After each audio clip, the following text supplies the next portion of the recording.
तपाईँ विश्वको जुनसुकै कुनाबाट पनि चुरो कुरो हेरेर बसिरहनुभएका सम्पूर्ण दर्शकमा कार्यक्रम चुरो बहसमा हार्दिक स्वागत छ। हामी आजको चुरो कुरोको यो अङ्कमा देशको पछिल्लो राजनीतिक घटनाक्रममा केन्द्रित भएर संवाद गर्नेछौँ। हरेक दिन देखिएका राजनीतिक घटना परिघटना आजको चुरो कुरोको चुरो बहसको मुख्य विषय रहनेछ। त्यसका निम्ति चुरो कुरोको चुरो बहसमा वरिष्ठ कवि एवं अधिवक्ता रामेश्वर राउत मातृदास हुनुहुन्छ। कवि मातृदास मूलतः कानुन, राजनीति शास्त्र, साहित्य एवं शास्त्रीय सङ्गीतका प्रखर व्यक्तित्व हुनुहुन्छ।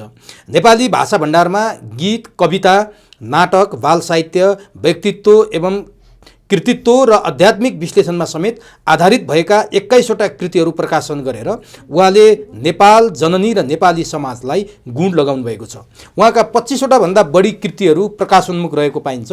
15 वर्षदेखि आजसम्म निरन्तर रूपमा देवनागरी लिपि 64 वर्णाक्षर अङ्कहरू बचाउ अभियानका अभियन्ता वरिष्ठ कवि एवं अधिवक्ता मातृदासको नेतृत्वमा भएको सशक्त र प्रभावशाली अभियानकै कारण र सम्पूर्ण कानुन व्यवसायहरूको एकताबद्ध प्रयासले गर्दा असंवैधानिक गैर कानुनी इम्बोस नम्बर प्लेट नामको पासोलाई नेपाल सरकार मन्त्री परिषदले मिति 2079 साल चैत 20 गते संशोधन गरेर मिति 2080 साल वैशाख 14 गते राजपत्रमा समेत प्रकाशित गरेको छ, जसमा यातायात व्यवस्था ऐन 2049 को अनुसूची 2 को दफा 12 लाई ऐनको दफा 178 ले संशोधन गरेर मौजुदा संविधान 2072 को धारा 1(1) को धारा 7(1) सादृश्य हुने गरी हाम्रा सम्पूर्ण सवारीका साधनमा देवनागरी लिपिमा आधारित अक्षर र अङ्कहरू नै कायम रहने भएको छ। यो ऐतिहासिक कार्यमा वर्तमान गृहमन्त्री नारायण काजी श्रेष्ठ र कवि अधिवक्ता मातृदासको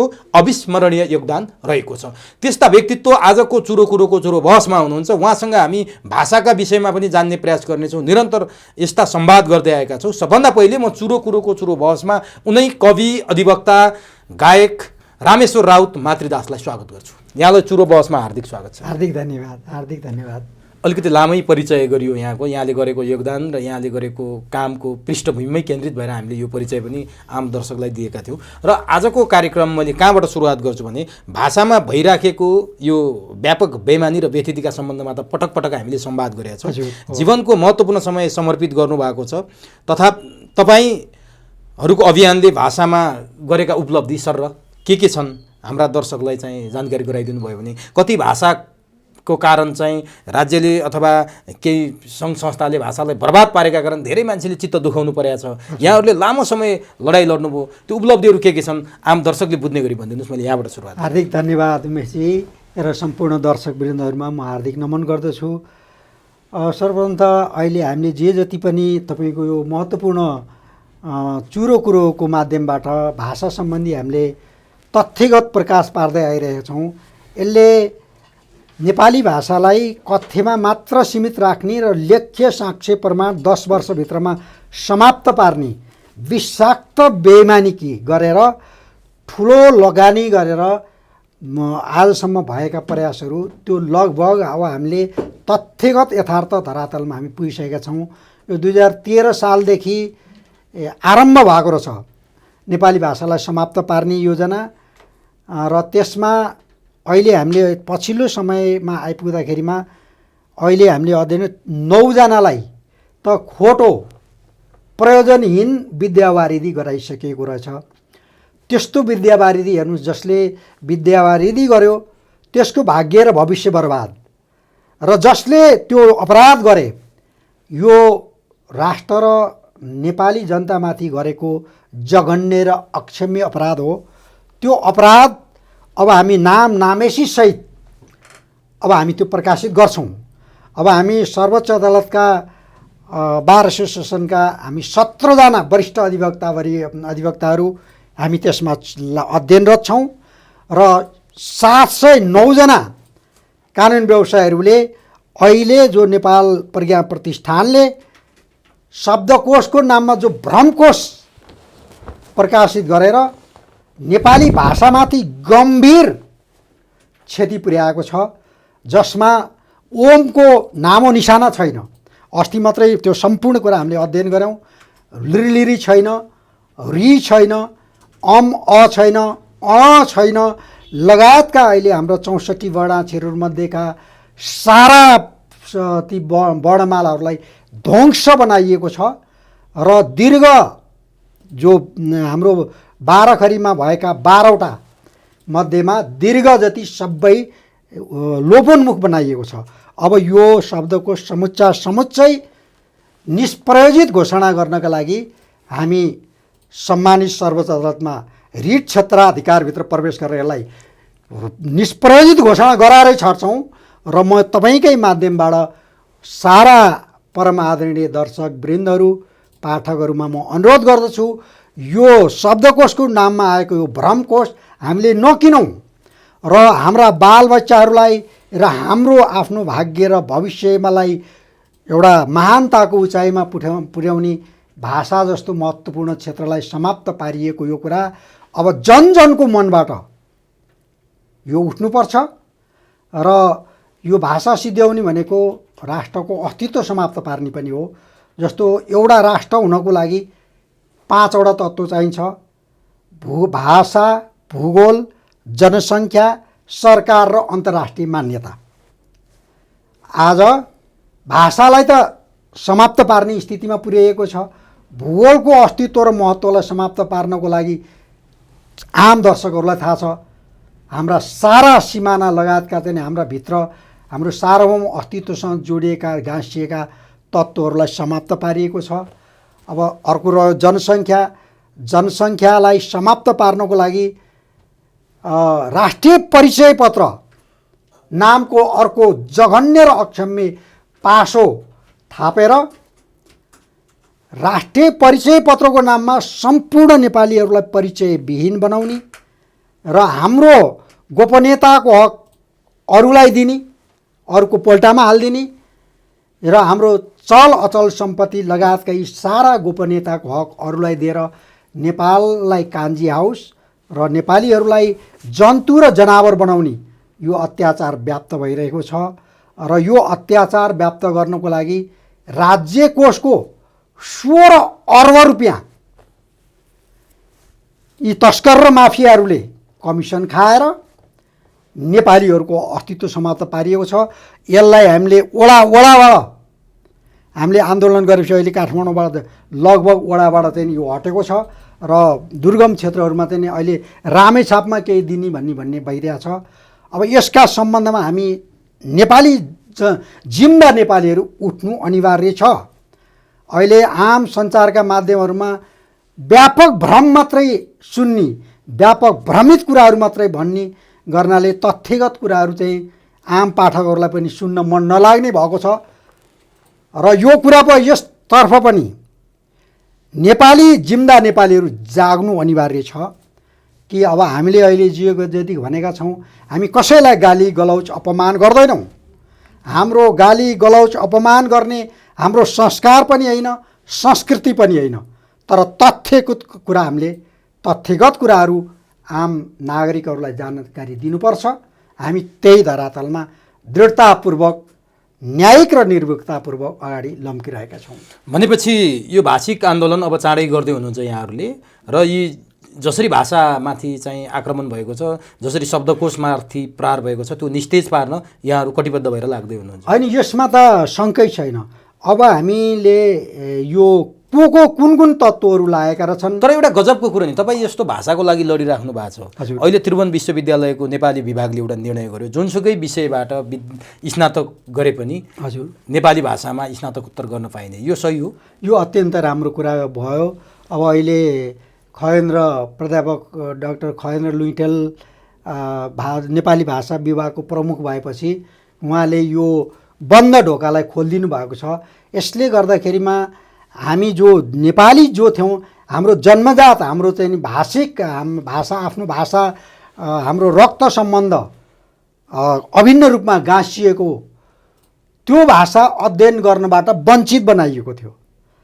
र यो जुनसुकै नेपालीले जुनसुकै तल्लो क्लासबाट त्यही विषय पढ्दै माथि मास्टर्स गर्दासम्म अथवा स्नातकोत्तर गर्दासम्म एउटा जाँदाखेरि पो त्यो बुझिन्थ्यो होला, जानिन्थ्यो होला। एकैपटक एउटा विषयमा चाहिँ स्नातक गर्ने अनि नेपाली विषयमा स्नातकोत्तर गर्दाखेरि त्यसले राम्रो चाहिँ होइन, जनशक्ति उत्पादन गर्न त्यसमा पुर्याउनु पर्ने प्रक्रिया नपुगिकन त त्यो मान्छे प्रवेशै गर्न सक्दैन नि। जस्तो तपाईँले मलाई नै सोध्नुभयो भने म पहिला त कानुनको विद्यार्थी हुँ, त्यसपछि राजनीतिशास्त्रको विद्यार्थी हुँ, साहित्यको विद्यार्थी हुँ, शास्त्रीय सङ्गीतको विद्यार्थी हुँ। तर अब मलाई त्यो जो भाषामा अत्यन्त अभ्यन्तर रूपले चाहिँ त्यसमा अभ्यस्त छ, अभिरुचि छ, ती व्यक्तिहरू मात्रै जाने हो नि त। जस्तो अमेरिका लगायतका अरू देशमा पनि यदि अभिरुचि छ भनेदेखि जुनसुकै विद्यार्थीले जुनसुकै विधामा पनि गएर विशेषज्ञता हासिल गर्न सक्दछ। र यसमा यो अहिले जो सकारात्मक एउटा मार्ग प्रशस्त भएको छ यो स्तुत्य छ।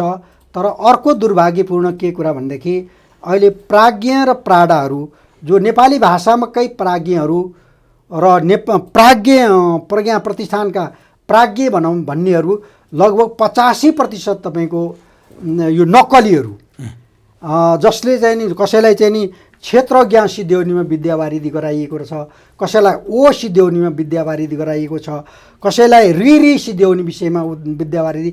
यसरी 85% विद्यार्थीहरूको भाग्य र भविष्य बर्बाद बनाइएको छ। र ती व्यक्तिहरूको नामेसीसहित अब हामी प्रकाशित गर्छौँ। अब हामी जिब्रो चपाएर सत्य लुकाएर बस्दैनौँ। हाम्रो ठुलो भुल र गल्ती भनेकै अहिलेसम्म हामीले के गर्यौँ भने सत्य लुकाएर जिब्रो चपाएर कुरा गऱ्यौँ। र जसलाई हामीले विद्वान भनेका थियौँ, जसलाई हामीले प्राज्ञ ठानेका थियौँ, तिनै विद्वान प्राज्ञहरूकै बेइमानीले गर्दाखेरिमा नेपाली भाषा लगायतका नेपाली राजनीति, जसले चाहिँ नि राजनीतिमा विद्यावारिधि गरे उसले राजनीतिक अवयवहरू सिद्ध्याउने, जसले अर्थशास्त्रमा विद्यावारिधि गरेको छ त्यसले देशको अर्थव्यवस्थालाई तहस नहस पार्ने, जसले भाषामा विद्यावारिधि गरेको छ तिनीहरूले चाहिँ नि नेपाली भाषाको वर्णमाला र लिपिलाई नै समाप्त पार्ने र देशमा स्थापित भएका ठुल्ठुला पुरस्कार सम्मानहरू तिनैका काँधमा लगेर हालिदिने, यो भ्रमको खेती भइरहेको कारणले गर्दाखेरिमा आज नेपाली समाज र हाम्रो नेपाल राष्ट्र अत्यन्त कारुणिक अवस्थामा पुगेको छ। अब यो स्थिति र अवस्था रहँदैन। हेर्नु, अब नेपाल अत्यन्तै कारुणिक स्थितिमा पुगेको यो भाषाको कारणले मात्रै होइन, भूमिको कारणले पनि हामी सरकारी भूमि ब्रह्मलुट गरेर खाएको देखिरहेका छौँ, विदेशी हस्तक्षेप पनि त्यस्तै देखिरहेका छौँ। अर्थतन्त्रको हिसाब गर्नु छ भनेपछि देश डामाडोल अवस्थामा छ, सबै युवा देश छोडेर चाहिँ पलायन भएको अवस्था छ, ब्रेन ड्रेनले चाहिँ ठुलो चाहिँ एउटा तहल्का पिटेको छ देशमा। यो सबैको कारक चाहिँ तन्त्र भनेर जोडिएको छ। तन्त्र पनि कस्तो भने गणतन्त्रका कारण यस्तो भयो, राजतन्त्र हुँदा यस्तो थिएन, राजा फर्काउनु पर्छ, राज संस्था फर्किनुपर्छ देश जोगाउनको लागि भन्ने अहिले बहस हुन थाल्यो, आन्दोलन हुन थाल्यो। खासमा यो नेपाल र अन्य देशको राजतन्त्र अथवा राज संस्थाको सम्बन्ध अथवा परिभाषामा के फरक छ के साँच्चीकै अहिले यहाँले कुरा गरेको भाषाको समस्या र मैले जोडेका अरू तपसिलका कुराहरू नेपालमा राजतन्त्र नहुँदा अथवा राजा नहुँदा देखिएका अवस्था हुन् अथवा के कारण यस्ता समस्याहरू देखिएका छन्? राजतन्त्र के हो? नेपालको राजतन्त्र र अरू देशहरूको राजतन्त्रको भिन्नता के छ? नेपालको राज संस्था चाहिँ 240 वर्षदेखि चल्यो, 240 वर्षदेखि राजाहरूले देश तन्नम बनाए, किन गरेनन् त भनेर आरोप लाउनेहरू पनि छन्। 240 वर्ष राजाले के गरे भनेर आरोप पनि लाग्छ यहाँ। अब राजा फर्काउनु पर्छ भन्ने आवाज पनि उठिरहेछ। खास राजतन्त्रको परिभाषा चाहिँ यहाँबाट जानौँ न त। धेरै महत्त्वपूर्ण कुराहरू उठाउनु भयो, अत्यन्त महत्त्वपूर्ण कुरा उठाउनु भयो मेसी। र म तथ्यगत धरातलमा उभिएर आम दर्शकहरूलाई यसको विषयमा प्रकाशित पार्दछु। अहिले 240 वर्ष 240 वर्ष 240 वर्ष भनेर जो रटान रटिएको छ यो अत्यन्त दिग्भ्रम र दिग्भ्रमित कुरा हो। नेपालमा राज संस्थाको प्रारम्भ तपाईँको वैदिक कालबाट भएको हो। बेन राजाको पालाबाट यो आरम्भ भएको देखिन्छ। बेन राजाको समयमा पनि एकखेर बेन राजाको समयमा अलिकति उनी उदण्ड स्वभावको भएको हुनाले सारा ऋषिमुनिहरूले वेदका मन्त्रद्वारा प्रहार गरेर बेन राजालाई उनको चाहिँ नि भौतिक देह अन्त गरे। अन्त गरिसकेपछि उनको दाह संस्कार भयो। दाह संस्कार गर्दाखेरि सबै दाह संस्कार भएपछि अस्तु केही राख्यो। यो कहिलेको कुरो हो? यो वैदिक कालदेखि बेन राजाको पालादेखि त अस्तु चाहिँ फर्काएर ल्याइएको थियो। बेन राजाको भौतिक अस्तित्व समाप्त पारिसक्न साथ अहिले नेपालको जो स्थिति छ त्यही स्थिति उत्पन्न भयो। सारा फल बर बगैँचामा फलेका फलफुलका बगैँचाहरू तहस नहस पार्ने हजुर दानवहरू उत्पन्न हुन थाले। तपाईँको वेद होम गर्दा गर्दैका वेदका ती वेदीहरू जम्मै ध्वस्त पार्ने, ऋषिमुनिहरूको दारी जुङ्गा ओखलेर फाल्ने आदि इत्यादि हुनु नहुनु सारा कुराहरू हुन थाल्यो। भइसकेपछि ऋषिमुनिहरूले के विचार गरे भने ओहो यो त भयानक स्थिति आउने रहेछ भनिसकेपछि त्यो फेरि त्यो अस्तुलाई वेदका मन्त्रबाट जगाएर राज संस्थालाई स्थापना गरियो र राज्यको कार्यपालिका व्यवस्थापिका त्यो राज संस्थालाई त्यहाँ स्थापना गरेर आम जनताका प्रतिनिधिहरूबाट राज्यको कार्यपालिका व्यवस्थापिका न्यायपालिकालाई पुनर्व्यवस्था गरियो। र अहिले पनि हामी यो दाह संस्कार गरिसकेपछि अस्तु लिएर आउँछौँ नि, अस्तु ल्याउने परम्पराको थालनी त्यहाँबाट भएको, त्यहीँबाट थाहा भएको छ। हेर्नुहोस् यो राज संस्था नेपालको माटो र नेपालको राज संस्था र अरू देशको राज संस्थासँग नितान्त कुनै पनि मिल्दैन। हाम्रो देशको राज संस्था राज परम्परा के प्रागैतिहासिक कालदेखि अहिलेसम्मको अहिले वर्तमान स्थितिसम्म छ भने कहिल्यै पनि राज संस्थाले प्रत्यक्ष शासक भएर शासन गरेको कतै पनि पाइँदैन। हेर्नुहोस् जस्तो तपाईँले जनक राजाकै हेर्नुहोस्, जनक राजाको पालामा पनि देशका सम्पूर्ण विद्वान विदुषीहरूलाई भेला गराएर सारा विद्वान विदुषीहरूको राय परामर्श लिएर र त्यो राय परामर्श र वैदिक शास्त्र सम्मेलन गराएर त्यसबाट उत्कृष्ट भएको विचारलाई नै त्यो वर्षभरिको राज्य सञ्चालन गर्ने विधि बनाएर राज्य सञ्चालन गरिन्थ्यो।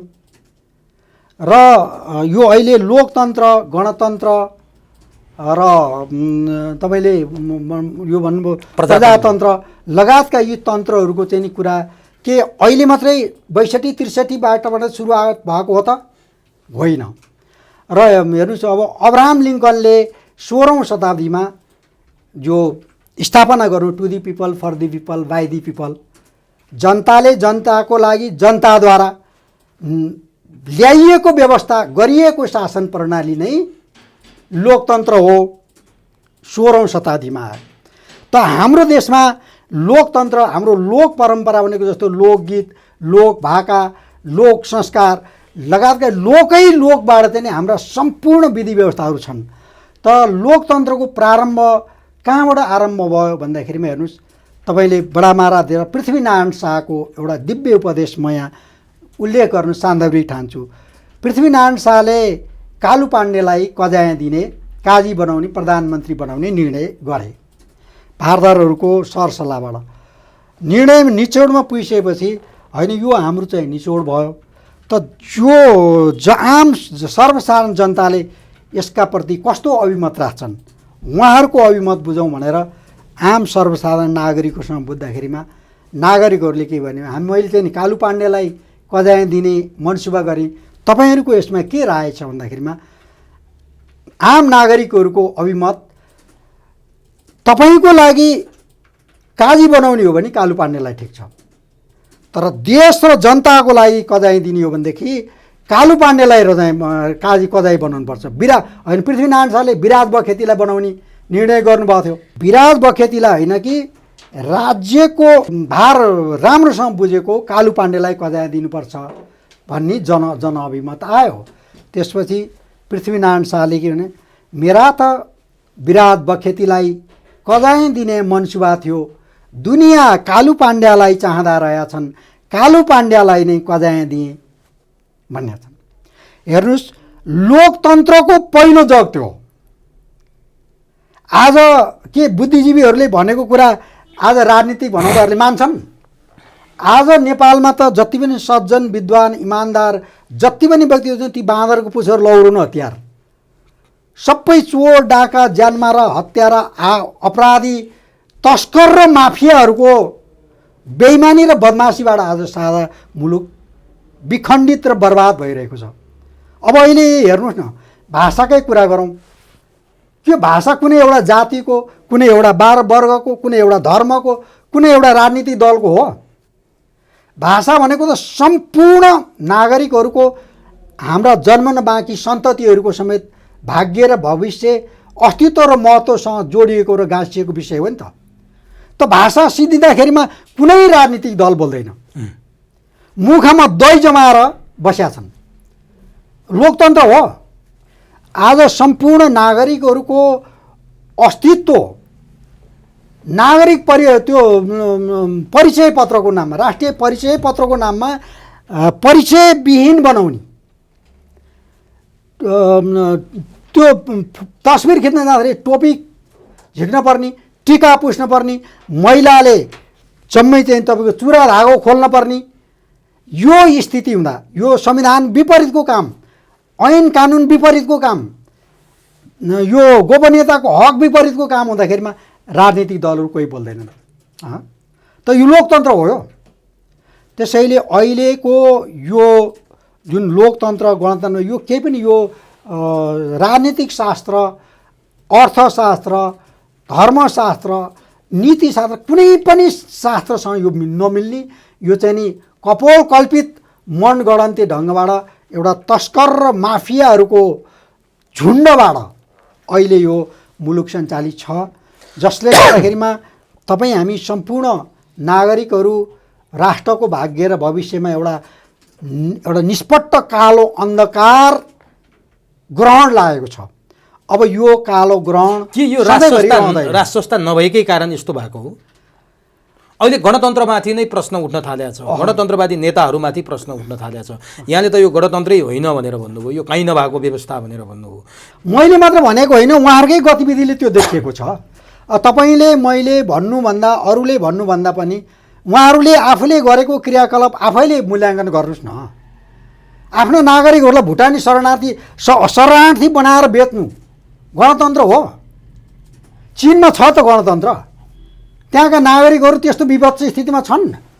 तर एउटा भारतमा छ गणतन्त्र। यही कुरा नि, जस्तो राज संस्था पनि 240 वर्ष होइन, वैदिक कालदेखि भन्नुभयो, त्यसैको निरन्तरता हो। यो राजा ज्ञानेन्द्रले अन्तिममा सिंहासन छोड्नु पर्यो नि। अब त्यो राजा ज्ञानेन्द्रले सिंहासन छोडाको दिनसम्म त्यो वैदिक राज संस्थाको निरन्तरता हो? एकदमै हो। त्यसमा कुनै पनि तपाईँको हुन त अब मैले राज संस्थाको यो अहिलेको तपाईँको यो शाह वंशको मात्र होइन, तपाईँले हेर्नुहोस्, म अब बेन राजाको पालाको गरेँ, हाम्रो किराँत वंश, किराँतहरूको राज संस्था हेर्नुहोस्, त्यति लामो समयसम्म जसलाई किराँतकाललाई अन्धकार युग भनेर इतिहासले भनेको छ। तर त्योभन्दा पनि हेर्नुहोस्, किराँतहरूले जिते जाति स्थुङको जस्ता चाहिँ ती महारथी महान राजाहरूले राष्ट्रको सिमानालाई कान्जी कामाख्यासम्म पुर्याएका थिए। राष्ट्रको एक चिम्टी माटोलाई उनीहरूले तलबितल गर्न पाएका थिएनन्। त्यसपछि आयो लिच्छवी काल। हेर्नुहोस्, लिच्छवी कालका राजाहरूले पनि पहिलोचोटि स्वर्ण मुद्रा निकाले, ताम्र मुद्रा, काँस्य मुद्रा जस्ता त्यस्ता मुद्राहरू निकाले। तपाईँको त्यो कालखण्डमा 10,000 मान्छेहरू एकसाथ बसेर सभा सम्मेलन गर्ने त्यस्तो चाहिँ नि सारा पाञ्चाली सिस्टमका माध्यमबाट राष्ट्रको सारा विधि व्यवस्थालाई उनीहरूले व्यवस्थित बनाएका थिए। लिच्छवी काललाई स्वर्ण युग भनिन्छ। भाषा, साहित्य, कला, संस्कृति, रीतिरिवाज, परम्परा लगायतका आदि इत्यादि सारा कुराहरूलाई लिच्छवीहरूले सुदृढ बनाएका थिए। त लिच्छवी कालको अन्त्यपछि नेपालमा मल्लकाल सुरु भयो। मल्ल राजाहरूले पनि हेर्नुहोस्, देशमा चाहिँ यति राम्रो चाहिँ सुन्दर कला कृतिहरूले सारा सभ्यताको उचाइमा उठाए। ग्रिक काल र तपाईँको वैदिक दुईटा सभ्यता हो। वैदिक सभ्यता सृष्टिको सर्वाधिक सर्वोत्कृष्ट उचाइमा उठेको छ। त्यो राज परम्पराबाट सुरु भएको छ। हेर्नुहोस्, राजा रामको पालामा रघुवंशका राजाहरूले हेर्नुहोस्, आज पनि हामी राजा रघुवंशको सारा गुणगान जनजनको मनमा छ। तपाईँ जनक राजाको चाहिँ नि महानता हेर्नुहोस्। त्यसपछि मल्ल राजाहरूको चाहिँ अन्त्यपछि शाहवंश आयो। शाहवंशको पालामा पनि भिन्न भएर टुक्रा भएर जाने स्थितिमा पुगेको स्थितिलाई पृथ्वीनारायण शाहले सम्हालेर त्यति बेलाको झाडी बाढी काँडा घारी न चाहिँ तपाईँको कुनै किसिमको यातायातको व्यवस्था थियो, न कुनै बाटोघाटोको व्यवस्था थियो, न कुनै आर्थिक सुदृढ अवस्था थियो। तपाईँ हामी कल्पना गरौँ न कसरी पृथ्वीनारायण शाहले 51वटा भन्दा बढी राष्ट्रहरूलाई समेटेर एउटा सुदृढ राष्ट्र, सार्वभौम सत्ता सम्पन्न राष्ट्र बनाएर छोडेर जानुभयो। त्यसपछि फेरि राज्यमा विचलन आयो। त्यसपछि हेर्नुहोस् नेपालको इतिहासमा हामी सधैँभरि गाली गलौज अपमान मात्रै गर्छौँ। जङ्गबहादुरको इतिहास हेर्नुहोस्, जङ्गबहादुरलाई पनि हामीले कहिले पनि बिर्सन नसक्ने अविस्मरणीय गुण लाउनुभएको छ।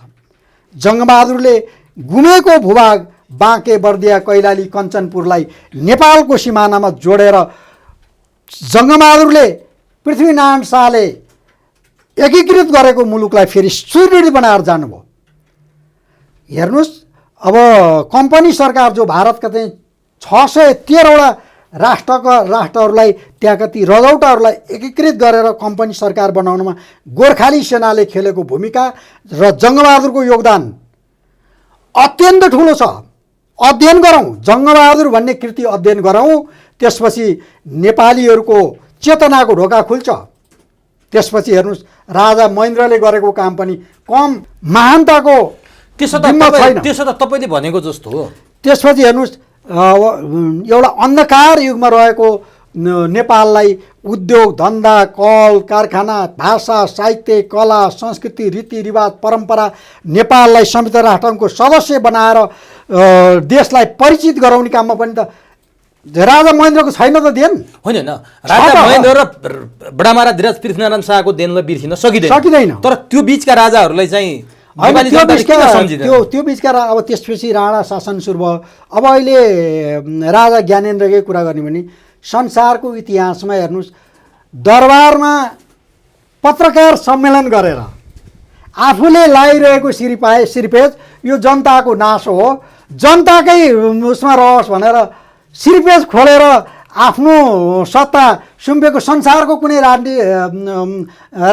राजनीतिक इतिहासमा छैन नि त।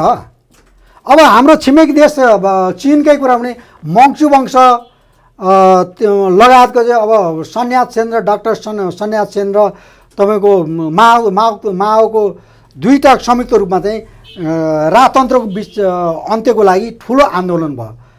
त्यही बेलामा जापानले चिनमा आक्रमण गर्यो र ठुलो भूभाग केही भूभाग जापानी सेनाले आफ्नो कब्जामा लिइसकेपछि ओहो देशलाई अप्ठ्यारो परेको स्थितिमा हामीले आन्तरिक यो युद्ध गर्नु हुँदैन भनेर डाक्टर सन्यास सेन र माओले मङ्चु वंशहरूसँग मिलेर जापानी सेनालाई हटाएर उनीहरूले आफ्नो सार्वभौम अस्तित्वलाई जोगाए, बचाएको कुरा।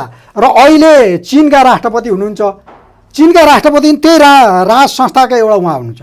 अहिले हामीले यो गणतन्त्र आदि इत्यादिलाई विरोध गरेको होइन, रोएर अधिकार पाइन्न परे लडाइँ लड्नै पर्दछ।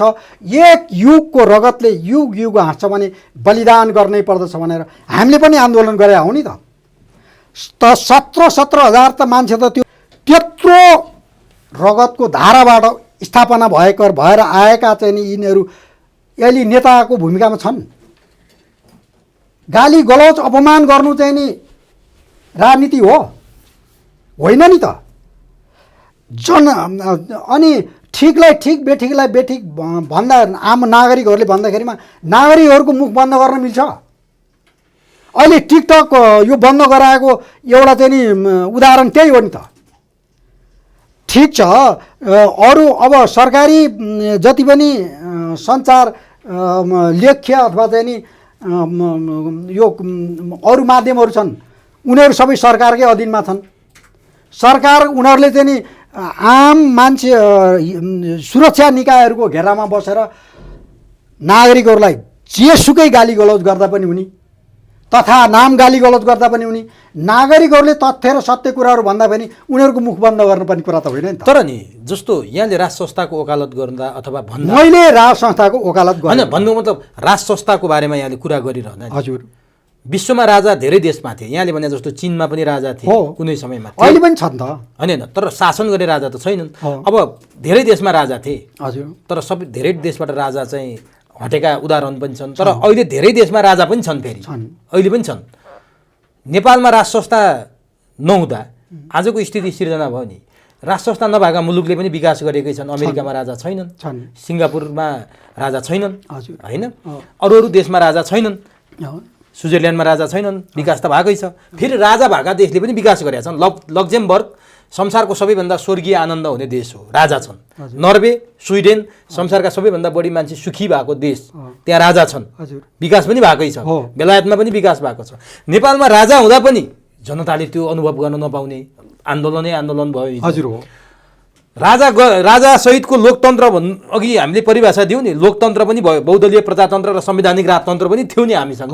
त्यो बेला पनि जनताले आन्दोलनै गरिराख्नु पर्यो। 10 वर्षको द्वन्द्व त्यही बेला भएको छ। 62-63 मा ल राजा पो गलत हो कि भनेर हामीले गणतन्त्रै ल्यायौँ। अरू देशमा पनि गणतन्त्र छ।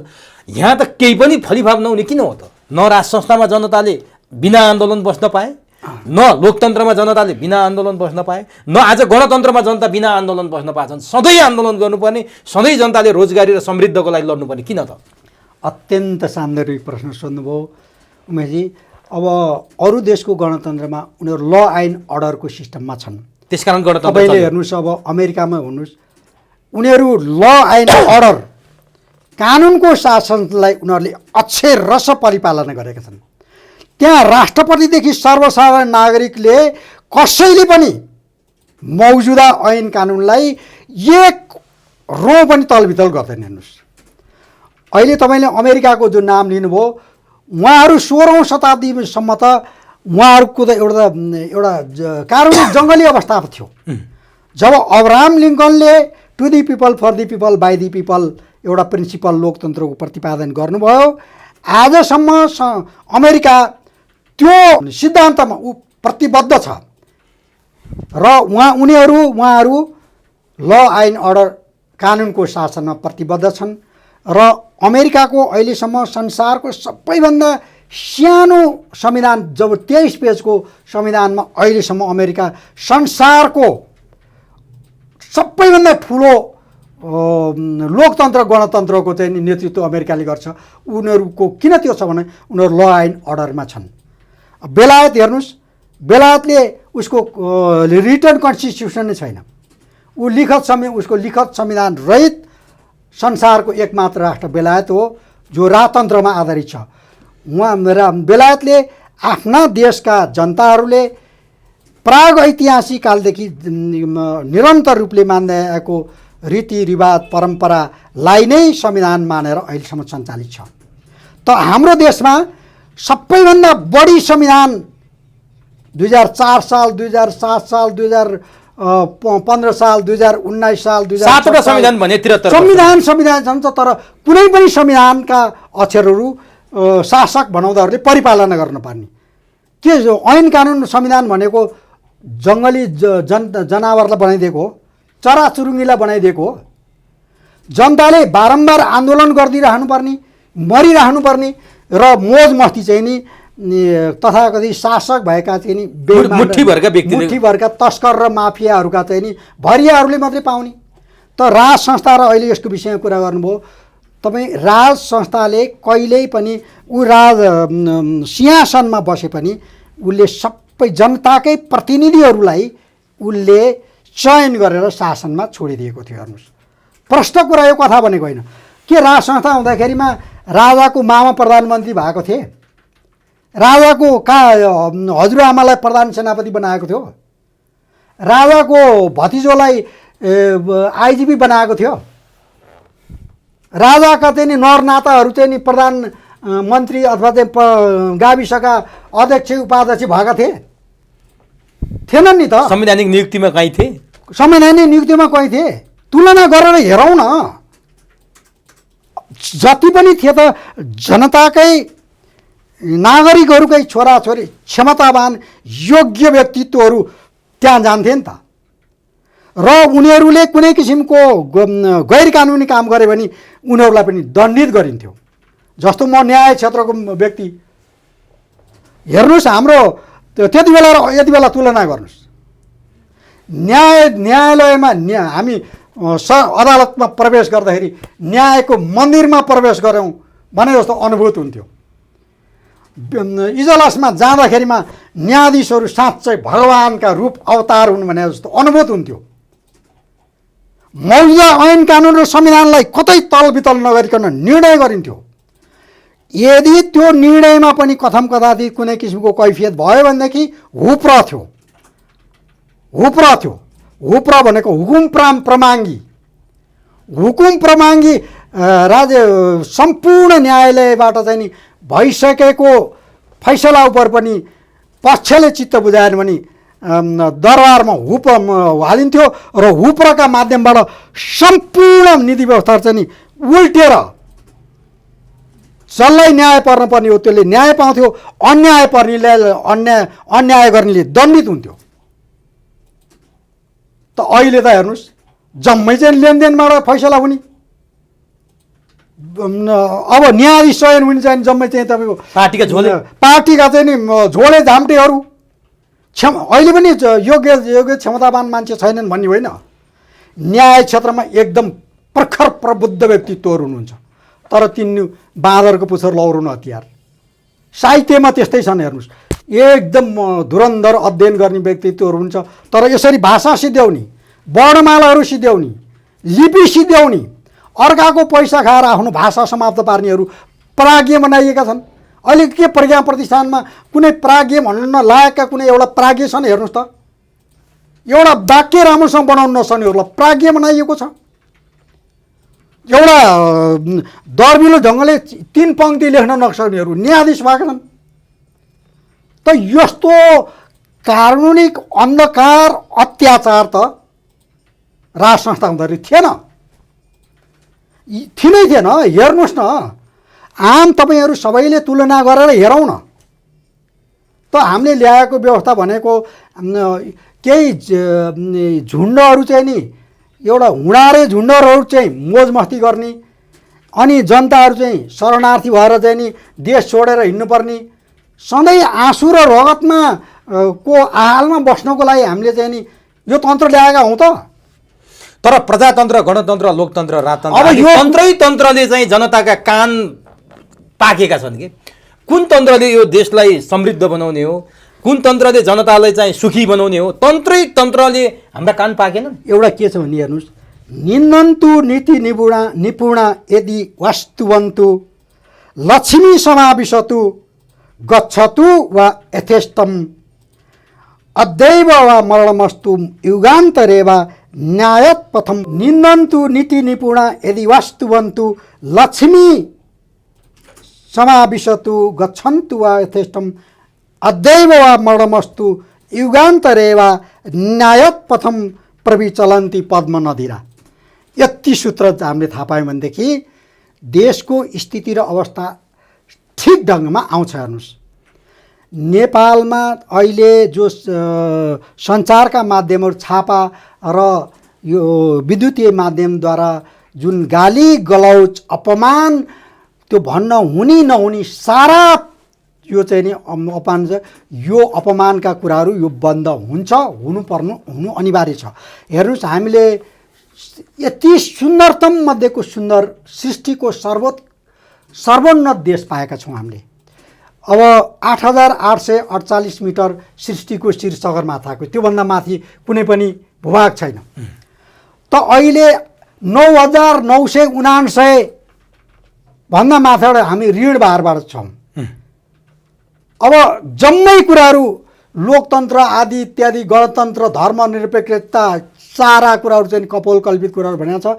सम्पूर्ण कुराहरू देशको काँधमा, जनताको भारमा ऋण भार बोकाएर केही तस्कर र माफियाहरूका भरियाहरू चाहिँ मोज मस्ती गर्ने, हामी चाहिँ ऋण भारमा बसिरहनु पर्ने। अब त यो किन आयो भन्दाखेरिमा समाजका प्राज्ञ प्रबुद्ध व्यक्तित्वहरूले मौनम स्वीकृति लक्षणम गरेको कारणले नै हो। खोइ त अब मौन त दुर्गा प्रसादले यत्रो आन्दोलन गरे, अनि यो उसको चाहिँ नाम न। अब ऊ के हो कसो अब म जान्दिनँ, म चिन्दिनँ।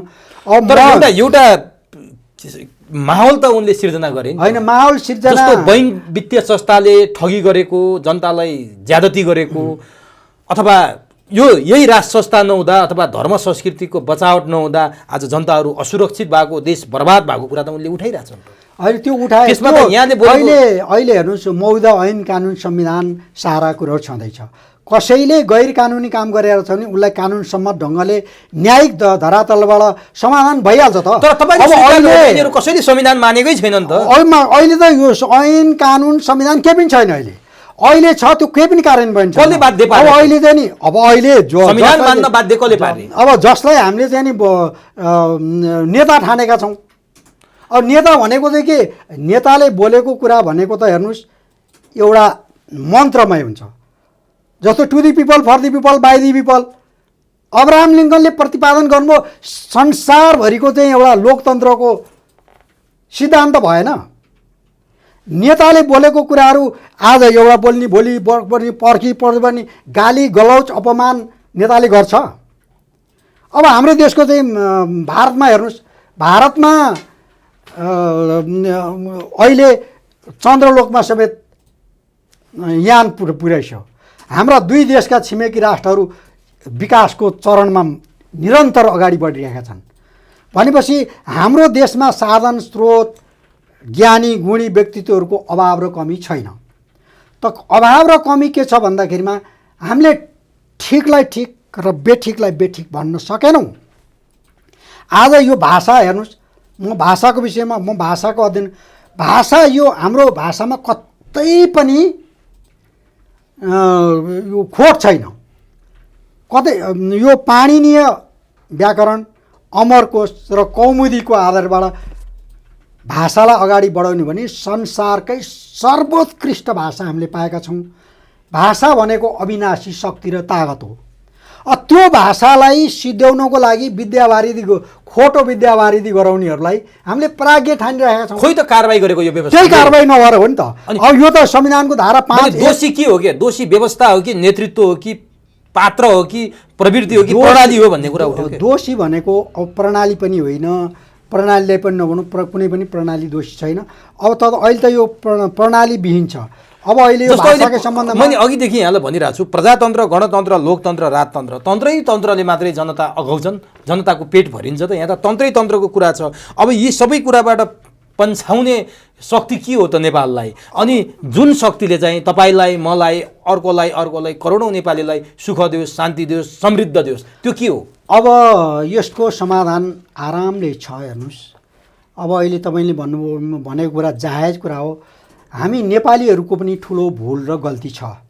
अब अहिले हेर्नुहोस्, संसारमा कुनै पनि देशलाई एउटा महानताको उचाइमा पुर्याउने वनका बाघ भालुले अथवा समुद्रका सामुद्रिक जनावरले बनाएको होइन नि त। जापान आज जो जापान भएको छ, जापानिजहरूले नै बनाए। चीन जो एउटा चाहिँ विकासको चाहिँ नि उचाइमा पुगेको छ, एक समयमा चाइनिजहरू कोदाको पिठो भनेर कोदाको पिठोसँग सियो साट्न हिँड्थे। चीनको सिमानासँग हाम्रो जिल्ला जोडिएको ठाउँ हो। हामी त्यो सभ्यताको उचाइमा थियौँ, उनीहरू त्यो तल थिए। आज उनीहरूले त्यत्रो चाहिँ नि आर्थिक उन्नति गरेर गए। अब अमेरिकालाई हेर्नुहोस्, संसारका कुनै पनि देशहरू वनका जन्तु जनावरले बनाइदिएका होइनन्, त्यहीँका नागरिकहरूले आफ्नो राष्ट्रलाई बनाए। त आज हामी नेपालीले किन आउनु छैन भने हामी भ्रष्टाचार, अन्याय, अत्याचार गर्नेहरूलाई ठुलो ठान्छौँ। तपाईँ र म एउटा कुरा हुनु, तपाईँले एउटा राम्रो काम गर्नुभएको छ, मैले चाहिँ बेइमानी गरिरहेको छु भनेदेखि के हो, जसले पैसा कमाएको छ त्यसलाई ठुलो ठान्ने, चाहे जुनसुकै माध्यमबाट होस्, त्यसलाई त्यो भ्रष्टाचारी, अन्याय, अत्याचारीलाई चाहिँ नि ठुलो ठान्ने। अब राम्रा कुरा सुन्दै निर्वाचनमा गयो भ्रष्टाचारीहरूलाई भोट हालेर पठाउने, सज्जन विद्वान इमान्दारलाई लखेट्ने। सज्जन विद्वान इमान्दारले बोलेको कुरा त कसैले सुन्दै नसुन्ने भयो। सर्वजन हिताय सर्वजन सुखाएको निमित्त चाहिँ नि काम गर्ने मान्छेलाई चाहिँ नि त्यसलाई दुधबाट झिङ्गो फाले चाहिँ फाल्ने। अनि कसले बनाइदिन्छ देश? नेपाली जनताले पनि बिम्झनु पर्यो। अब मैले 17-18 वर्षदेखि तपाईँ हामीले चाहिँ नि भाषा गर्छौँ कि मेरो मात्रै भाषा हो त? त्यो तपाईँको मात्रै भाषा हो? सम्पूर्ण नेपालीहरूको भाषा हो नि त। तर यो आवाज उठाउने विद्वानहरू एक ठाउँमा किन आउनु सक्दैन? झुन्ड बस्नु भएको छ। यही हो सबभन्दा ठुलो बेइमानी र बदमासी राजनीतिमा पनि कसले झोला ठुलो बोक्ने, कसको झोला कसले बोक्ने र नियुक्ति कहाँ खाने भन्दैमै अब विद्वानहरू यो प्रतिस्पर्धा गरिरहनु भएको छ। बेइमानी र बदमासी गरेर यो भनेको यो हुँदै जाने भने यो आत्महत्या हो। यो कुनै पनि नेपालीहरूले अब चाहे जुन हेर्नुहोस्, अब सबभन्दा राष्ट्र सबैको अस्तित्व र महत्त्व भनेको राष्ट्र हो। राष्ट्र सर्वोपरि हो। देश बच्यो भने मात्र हामी रहन्छौँ भन्ने भावना राखेर हेर्नुहोस्, राज्यका कार्यपालिका, न्यायपालिका, व्यवस्थापिका यदि देश रहेन भने कसको अस्तित्व रहन्छ? देश नचलेको पैसा र इज्जत नभएको पद तुच्छ हुन्छ। तपाईँको देशै चल्दैन भने अहिले लिएको ऋणको के अस्तित्व? अब इज्जत कुनै न प्रधानमन्त्रीको इज्जत छ, न प्रधान न्यायाधीशको इज्जत हुन्छ, न प्रधान सेनापतिको इज्जत हुन्छ, न मन्त्रीहरूको न मन्त्रीको। अब मन्त्री आयो भने हेर्नुहोस्, मन्त्रीको केही छ? चोर भन्छन्। कसले गर्यो त? वनका बाँदरहरूले बेइज्जत गरे हो। राष्ट्र गृहमन्त्री भएर आफ्नै नागरिकहरूलाई चाहिँ नि शरणार्थी बनाएर बेच्छ, अनि त्यो के अरूलाई दोष दिएर हुन्छ त? हामीले कथा भन्यो भने नि त। अब यो अन्धकार स्थितिबाट हामी सधैँभरि यसरी बस्न सक्दैनौँ, बस्न हुँदैन। र यो देशका युवा शक्ति भनेकाहरू, युवाहरू पनि बस्नुपर्छ।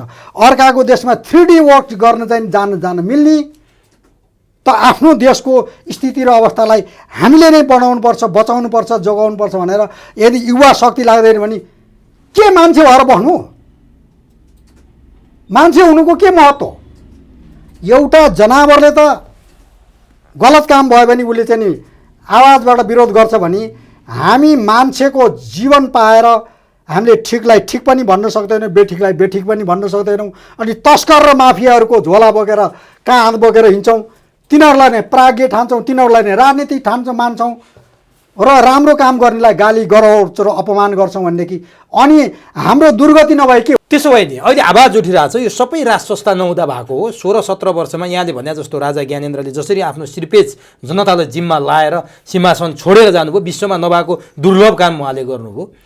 अब के उहाँलाई फर्काएपछि अथवा राजालाई नारायणहिटीमा राखेपछि यहाँ अहिले हामीले जति समस्याको चाङ राखेका छौँ यो समाधानको दिशातर्फ जान्छ? होइन, हामी लोकतन्त्रलाई यदि मान्छौँ, प्रजातन्त्रलाई यदि उत्कृष्ट ठान्छौँ भनेदेखि आम प्रबुद्ध व्यक्तित्वहरूले, नागरिकहरूले गरेको निर्णयलाई अन्यथा भन्नु मिल्दैन। के हो त्यो निर्णय? तपाईँलाई चाहिँ नि यदि तपाईँले राम्रो काम गर्नुभएको छ र तपाईँलाई चाहिँ नि राम्रो ठाउँमा नागरिकहरूले पुर्याउँछ भने अरूले विरोध गर्नु भएन नि त। म मात्रै सर्वे सर्वा हुँ, अरू चाहिँ नि बेठिक हुन् भनेर भन्नु मिल्दैन। यदि राज संस्थाले आफ्नो चाहिँ नि विरासतलाई राखेर राष्ट्रको कार्यपालिका, न्यायपालिका, व्यवस्थापिकामा शुद्ध र परिमार्जन जो हाम्रो वैदिक परम्परा अनुसार बन्छ भनेदेखि र नागरिकहरूले निर्णय गर्छन् भनेदेखि त्यसमा अन्यथा भन्न सक्ने भनेपछि 2047 संविधानमा फर्क्यो मुलुक र बहुदलीय प्रजातन्त्र र संवैधानिक राजतन्त्र सहित मुलुक चाहिँ 2047 को संविधानमा फर्क्यो भने देश लिगमा फर्कन्छ? अब केमा जान्ने हो, कसरी जाने हो, म यही गर्नुपर्छ भन्दिनँ। अब एउटा मैले तपाईँले महत्त्वपूर्ण कुरा उठाउनु भयो। अब 2004 सालको अन्तरिम संविधान प्रतिसम्मान भएर 2007 साल आयो, अन्तरिम संविधान आयो। 2007 सालको अन्तरिम संविधान प्रतिसम्मरण भएर 2015 सालको संविधान आयो। 2015 सालको संविधान प्रतिसम्मरण भएर 2019 सालको संविधान आयो। 2019 सालको संविधान प्रतिसम्मरण भएर 2047 सालको संविधान आयो। 2047 सालको संविधान प्रतिसम्मरण भएको छैन। तपाईँलाई अहिलेसम्म कुनै माध्यमले कसैले नभनेको कुरा, एउटा देशमा दुईटा संविधानको अस्तित्व कायम हुन सक्दैन। भन्नुको मतलब अहिले दुईटा संविधान छन्? अहिले अब खोइ त 2047 सालको संविधान कसले प्रतिसम्मरण गर्यो त? अहिले देशमा प्रतिसम्मरण हुनुपर्छ। प्रतिसम्मरण, एउटा संविधान प्रतिसम्मरण नभइकन अर्को संविधानको अस्तित्व संसारमा कायम छैन। मैले नेपालमा मात्रै भनेको होइन, हेर्नुहोस्, यो अब संविधानका दुईटा चरित्र हो, एउटा लिखित संविधान, अर्को अलिखित संविधान। अलिखित संविधानबाट बेलायत सञ्चालित छ र लिखित संविधानको सबैभन्दा ठुलो चाहिँ नि उदाहरण चाहिँ अमेरिका हो। अमेरिकामा पनि दुईवटा संविधान छैन, 2023 पेजको संविधानबाट संसारको चाहिँ नि एउटा लोकतन्त्रको चाहिँ नि नेतृत्वदायी भूमिका अमेरिकाले गरिरहेको छ। सबभन्दा धेरै संशोधन भएर चाहिँ नि लोकतन्त्रको उदाहरण दिएको भारतको संविधान हो। सबैभन्दा ठुलो संविधान भारतको छ। त हाम्रो नेपालको चाहिँ नि संविधानको त्यो अहिले 47 सालको संविधान प्रतिसंहरण नभइकन प्रतिसंहरण भनेको साधारण भाषामा भन्दा प्रतिसंहरण भनेको त्यो संविधान मौजुदा रहेको संविधान आन्दोलनको माध्यमबाट आएको हो भने चीनको मङ्चु वंशलाई हटाए जस्तै चाहिँ नि त्यो संविधान गरेर नयाँ संरचना आउनु पर्यो भने यो संविधान मरेको छैन। त्यो प्रतिसंहरण नभएसम्म त्यो रहन्छ, जिउँदैछ। यो मैले भने यो चाहिँ संसारको संवैधानिक प्रावधान संवैधानिक इतिहासको चाहिँ एउटा जीवन्त दस्तावेज हो।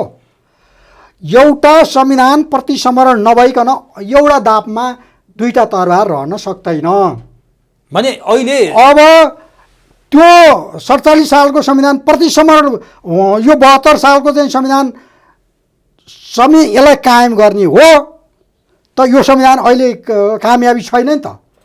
अब संविधान छ, अब कहाँ छ कोही? अब जसले मनलाई अब आर्थिक अपचलन गर्छ, नागरिकहरू चाहिँ शरणार्थी बनाएर बेचिएका छन्।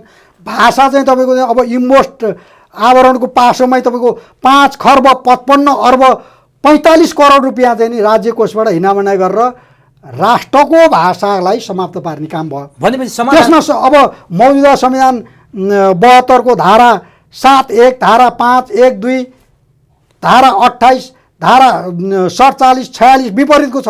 खोइ त संविधान यदि हो भने कार्यान्वयन हुनु परेन। भनेपछि समाधान के हो त अब अन्तिम? अब समाधान हेर्नुहोस्, समाधान चाहिँ अब हामीले अहिलेसम्म भनिरहेका छौँ, मौजुदा संविधानलाई यदि यो लोकतन्त्र हो भने जनताको हित संविधान अनुरूप हुनु पर्यो। संविधानको भावनालाई अक्षरशः परिपालना गर्नु पर्यो। अहिलेको यो संविधानको प्रिएम्बलले सार्वभौम सत्ता सम्पन्न नागरिकलाई मानेको छ। 47 सालको संविधानमा सम्पूर्ण सार्वभौम अस्तित्व राजामा थियो। यदि देशमा विकृति र बेइमानी भयो भनेदेखि त्यसको न्यायिक निरूपण राज संस्था र मन्त्री परिषद र नेपाली जनता त्रिकोणात्मक संवादबाट चाहिँ निरूपण हुन्थ्यो। अब अहिलेको संविधानको प्रस्तावनामा सार्वभौम सत्ता सम्पन्न नागरिकहरूलाई मानेको छ। त्यो सार्वभौम सत्ता सम्पन्न सार्वभौम अस्तित्व नागरिकहरूलाई दियो भने नागरिकहरूले जे भन्छन् त्यो निर्णय अनुरूप सबैले मान्नु पर्यो। त्यो भनेको जनमत सङ्ग्रह होइन, के सङ्ग्रह हुन्छ?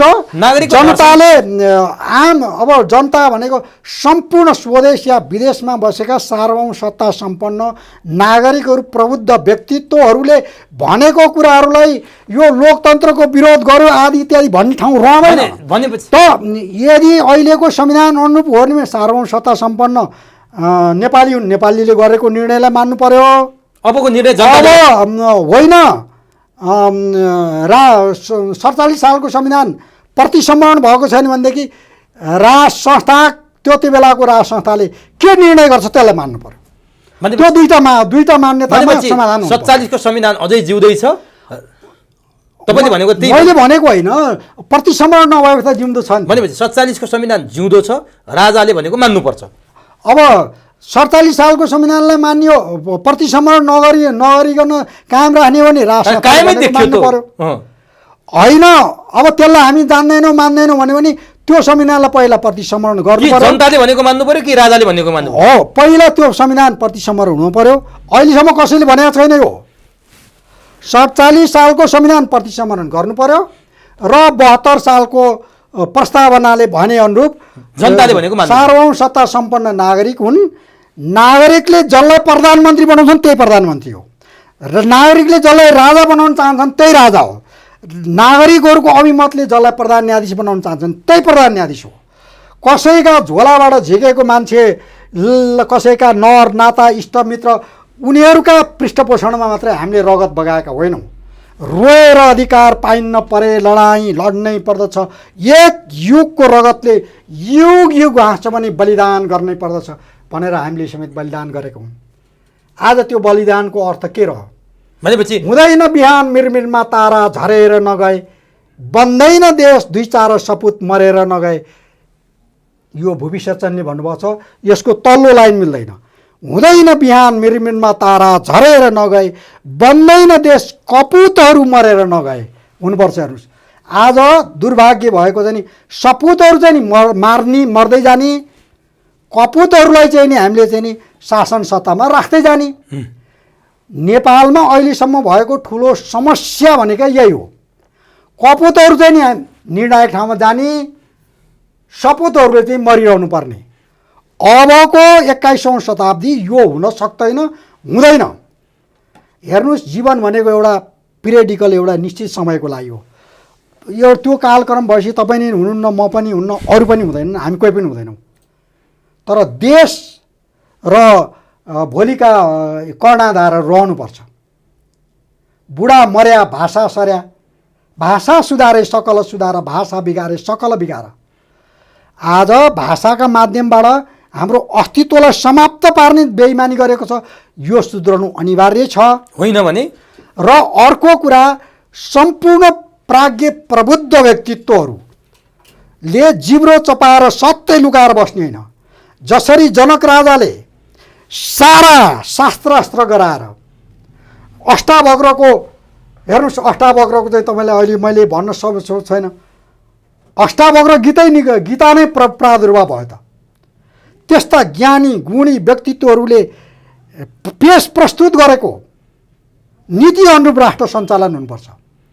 कसैका गाली गलौच अपमान, कसैका नर नाता इष्टमित्रकालाई चाहिँ नि प्रदेशको चाहिँ नि मन्त्री बनाउने, यो बनाउनको लागि हामीले 886 जना चाहिँ नि सारा यी झोले झाम्टेहरूलाई पाल्ने र हामी चाहिँ नि भिखारी बनेर संसारका चाहिँ गल्ली गल्लीमा रोएर बाँच्नुपर्ने, अकालमा मर्नुपर्ने यो स्थिति अब हामी राख्न सक्दैनौँ, पाल्दैनौँ। एक फेरको जिन्दगी हो, सुख चैन आनन्दको निमित्ति जीवनलाई चाहिँ नि एउटा महानताको उचाइमा उठाउनको निमित्ति त्यो आशा र उद्देश्य तपाईँमा हुन्छ, ममा हुन्छ, भोलिका सबैमा हुन्छ। अब हामीले चाहिँ कुण्ठित भएर बाँच्नुपर्ने मर्नुपर्ने र यी अत्याचारी अपराधी ज्यानमाराहरू जो चाहिँ नि भ्रष्टाचारीहरूको तस्कर र माफियाहरूका भरियाहरूले चाहिँ नि विदेशका चाहिँ नि सारा बैङ्कहरूमा भरिभराउ पारेर हामी चाहिँ ऋण भारमा तडपी मर्नुपर्ने स्थिति अब यो रहँदैन, राख्नु हुँदैन। हस्, यो महत्त्वपूर्ण समय र संवादका लागि यहाँलाई हार्दिक धन्यवाद। हार्दिक धन्यवाद उमेशजी। अब तपाईँले बारम्बार मलाई सम्झिनु भएको छ र परम आदरणीय दाजुभाइ दिदीबहिनीहरूमा पनि म अनुरोध गर्दछु, अब म पनि यही समाजको एउटा अङ्ग हुँ र मैले अहिलेसम्म जे जति कुराहरू यो चुरो कुरोको माध्यमबाट प्रस्तुत गरिरहेको छु, यो कुनै पनि कपोल कल्पित गाली गलौज छैन। तथ्य सत्य र यथार्थ धरातलमा आधारित भएर अध्ययनको आधारमा मैले भनिरहेको छु। म आगामी दिनहरूमा पनि यहाँहरूलाई यही तथ्यगत कुरा प्रस्तुत गर्नेछु। मलाई यो समय दिनुभएको र यो सुनिदिनुहुने सम्पूर्ण दर्शकहरूमा म हार्दिक नमन गर्दछु। धन्यवाद।